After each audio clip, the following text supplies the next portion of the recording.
Kalau sebelum eranya online tuh yang penting buat PPT, ya kan? Sekarang untuk online dan menghasilkan duit itu kan perubahannya luar biasa. Walaupun kalau sekarang pasti sudah berbeda.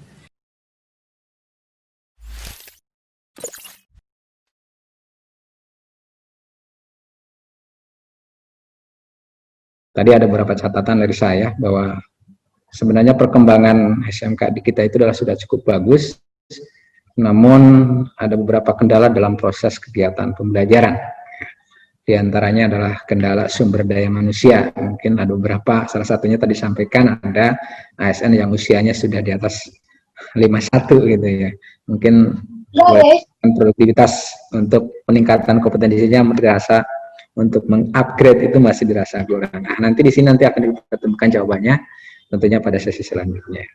Baik, Ibu Bapak yang kami hormati, langsung saja kita ke narasumber yang kedua. Kita akan melihat kajian dari sisi akademisi tentang pembelajaran bisnis daring dari pandangan sudut akademisi dalam hal ini yang nanti akan dikaji, akan dipaparkan langsung oleh beliau yang terhormat Bapak Fathul Amin dari Universitas Perbankan Semarang.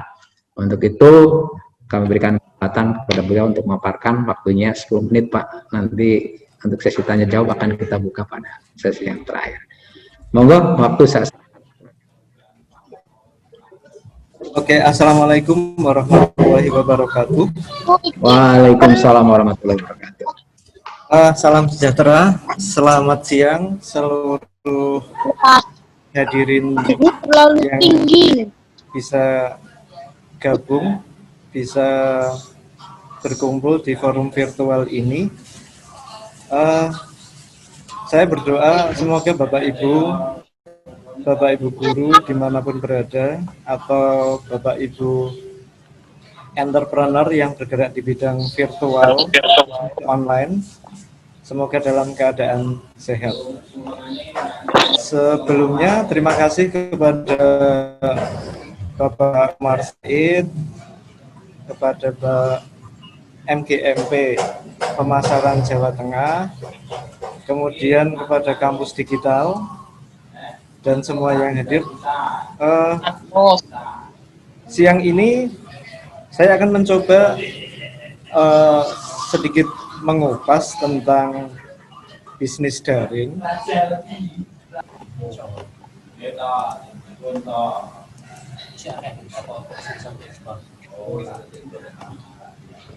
Bapak Ibu sudah bisa melihat materi ya? Sudah. Oke. Bapak Ibu yang saya hormati, ini karena waktunya 10 menit, ini luar biasa panjang banget. Biasanya kita dikasih waktu 3 hari, ini 10 menit. Jadi ya kita akan hemat waktu. Singkat cerita seperti ini Bapak Ibu, saya akan membuka secara kupas tuntas. Ini materi bisnis online ini di tahun 2013 hadir. Kalau kita lihat kontennya, kita lihat isinya, wow banget. Saya pernah bilang kepada Bapak Ibu guru di Jawa Tengah, ini jurusan pemasaran akan jadi jurusan paling diminati. Kalau Pak Sarkim, Pak Umar ingat, saya pernah bilang gitu. Ini akan diminati nih Pak, kalau kemarin-kemarin jadi pilihan terakhir untuk masuk ke jurusan pemasaran, mestinya harus jadi pilihan pertama. Harapannya apa? Kalau siswa bisa menguasai materi ini, mulai dari memahami bisnis online, merancang, membuat website, menggunakan search engine, pemasaran online dengan media sosial, sampai strategi pemasaran online dikuasai, belum sampai lulus, siswanya sudah dapat uang. Ya kan Pak Umar, Pak Sarkim, Mas Fanani. Ini kalau lihat materinya ini membuat anak-anak lebih cepat dapat uang. Namun pada perkembangannya kita harus menghadapi kenyataannya seperti ini.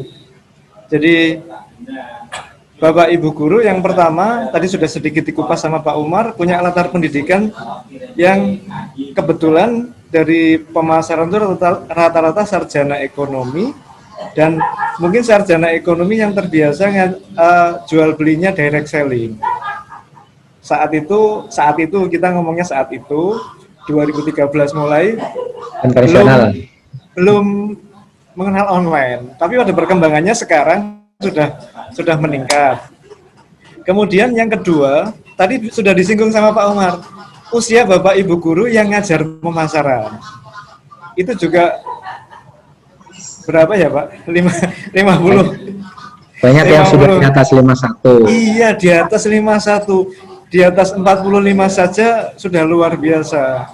Tapi alhamdulillah Bapak Ibu guru kemarin sampai ujian kompetensi saja usia 50 tahun, usia hampir pensiun kurang 1 tahun, kemarin ada yang ikut uji kompetensi.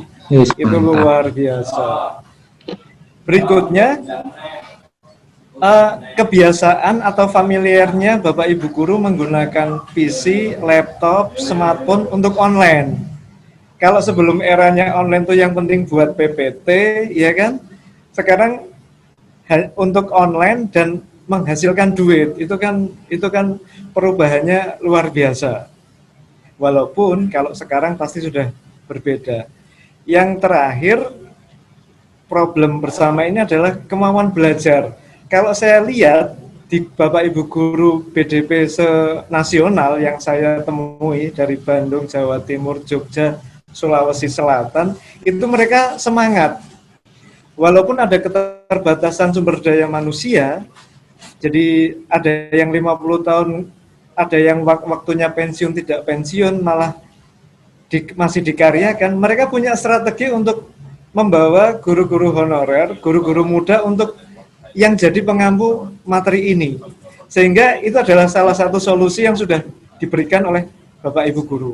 Nah, beberapa problem inilah yang sedikit banyak tetap menghambat untuk bisa mengajarkan satu mata pelajaran dari satu kurikulum, perubahan kurikulum yang up to date. Jadi kurikulumnya itu update banget. Kurikulumnya itu mengikuti perkembangan zaman, tinggal Bapak Ibu gurunya itu nanti bisa nggak ngikuti perkembangan zaman. Selanjutnya, untuk kegiatan bisnis daring ini, saya memetakan ada tiga hal yang menjadi pendukung. Yang pertama, ketersediaan perangkat. Jadi kalau ngomongin negeri, mungkin unlimited ya Pak Sarkim ya, unlimited dananya. Tapi kalau ngomongin swasta, harus berbagi dengan yang lain. Tapi paling tidak, perangkat ini bisa digunakan untuk mendukung online. Yang kedua, koneksi Bapak. Perangkatnya bisa support ke bisnis online, tapi kalau tidak didukung koneksi, nah ini bermasalah. Rata-rata koneksi di beberapa, kita ngomongnya Indonesia dari Sabang sampai Merauke, itu tidak semuanya secepat di Bandung, Semarang, Jakarta, ya kan Pak? Kondisinya adalah kita bagaimana menyikapinya biasanya dengan kuota pribadi. Itu yang terjadi. Yang ketiga, itu adalah pengguna. Jadi perangkatnya bagus, koneksinya bagus, yang menggunakan tidak bisa menggunakan perangkat, tidak bisa menggunakan koneksi, itu juga masalah Pak Sarkim, Pak Umar. Jadi perangkatnya bisa untuk koneksi, perangkatnya bisa terkoneksi, dipegang orang yang paham menggunakan untuk mengkoneksikannya. Ini kan juga jadi pendukung untuk terlaksananya bisnis online. Jadi biasanya di sekolah-sekolah sih sudah lumayan, sudah ada administrasi yang ngurusi bandwidth dan internet gitu ya. Paling tidak ini fasilitas ini mendukung. Nah, solusinya apa dari permasalahan guru yang ada? Yang pertama, peningkatan skill guru melalui pelatihan, workshop, webinar yang seperti kita laksanakan saat ini. kalau di 2013 sampai dengan sekarang kita hobinya keliling ya Pak ya. Kita keliling, kita cari pokoknya, bahkan pakai dana pribadi Bapak Ibu guru, bisa ke hotel, kita nginap di hotel, kalau perlu nginap di masjid ya Pak ya. Nah, Pertamina. Yang kesannya itu luar biasa. Jadi untuk peningkatan kemampuannya guru perlu didorong untuk pelatihan, dan itu alhamdulillah kalau di Jawa Tengah sudah terlaksana, dan alhamdulillah embrionya itu bisa meluas ke nasional, sudah kemudian bisa berjalan juga lewat dukungan Pak Umar dari MGMP Jawa Tengah ke MGMP nasional. Itu Pak. Berikutnya peningkatan kapasitas SDM itu Pak. Jadi tidak ilmu bisnis online-nya dapat, yang berikutnya kapasitas itu artinya penguasaan Bapak Ibu guru menggunakan laptop atau PC yang dipakai. Laptopnya canggih banget, bandwidth-nya, internetnya kencang banget, tapi kita tidak bisa menghubungkan. Itu artinya peningkatan kapasitas sumber daya manusianya juga harus ditingkatkan. Berikutnya, yang ketiga, kerjasama dengan komunitas. Jadi tidak mungkin kita bisa mempelajari semuanya sendiri dengan baca buku, dengan e-book, dengan pelatihan maksimal 3 hari kita bisa buat ngajar setahun 2 tahun, itu juga menyulitkan. Artinya SDM kita, siswa-siswi kita, kasihan kalau dikasih apa adanya. Jadi mereka generasi muda, mereka penerus tongkat estafet pembangunan Indonesia, mestinya harus mendapatkan yang terbaik untuk hidup mereka di masa mendatang. Bilang apa? Sudah bawa. Harinya diberikan. Sudah, buat kamu. Yang terakhir untuk solusinya, ini setelah 1, 2, 3 ada, yang tidak kalah penting adalah pemahaman resiko hukum dalam bisnis online, Pak. Khusus kita undang orang yang berkecimpung dalam bidang hukum.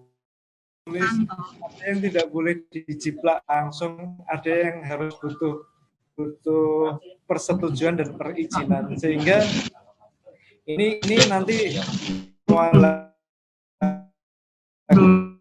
mengupas untuk pemahaman risiko hukum. Nah, oke. Ini karena sudah berhenti, saya lanjutkan ya. Jadi saya ulangi lagi. Tadi sudah ada kurikulumnya yang up to date. Kemudian Bapak Ibu gurunya juga sudah ada di sini, semua perwakilannya nasional. Masalahnya sudah kita jelentrehkan, kita kupas. Solusinya juga sudah kita berikan dan sudah dilaksanakan.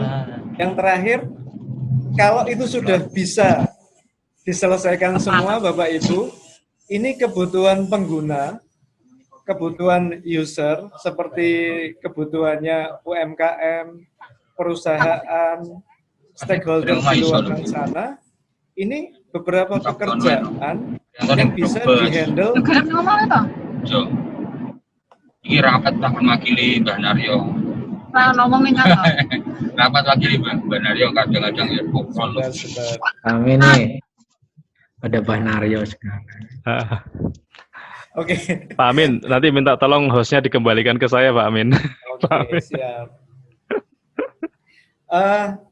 Ini sebagai penutup dari kami, jadi ketika kurikulumnya sudah update, guru-guru sudah bisa menyelesaikan masalahnya dengan kita bantu bersama dari akademi dan sebagainya, dari komunitas online, kemudian solusinya juga sudah dilaksanakan.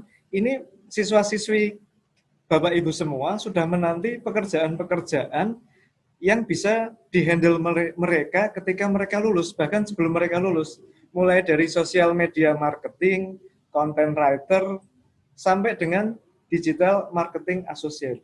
Jadi ini pekerjaan besar Indonesia, Bapak Ibu guru khususnya yang ngajarin bisnis online untuk ke sana. Walaupun tidak mudah, tapi dari akademisi, dari stakeholder seperti dari kampus digital yang dipimpin oleh Mas Faris Fanani nanti akan coba membuka peluang itu. Jadi Pak Umar, MGMP nasional, itu menyiapkan SDM-nya yang disiapin tuh kayak apa, nanti Mas Fanani dari sisi pengguna akan mencoba, saya butuhnya ini, gitu loh. Saya tuh butuhnya ini. Orang lulusan harus bisa A, B, C, butuhnya itu. Nanti biar dikupas oleh Mas Faris. Mungkin itu saja dari saya, mungkin nggak ada 10 menit, tapi 17 menit mungkin ya. Terima kasih. Terima kasih Pak Mak Jarkin.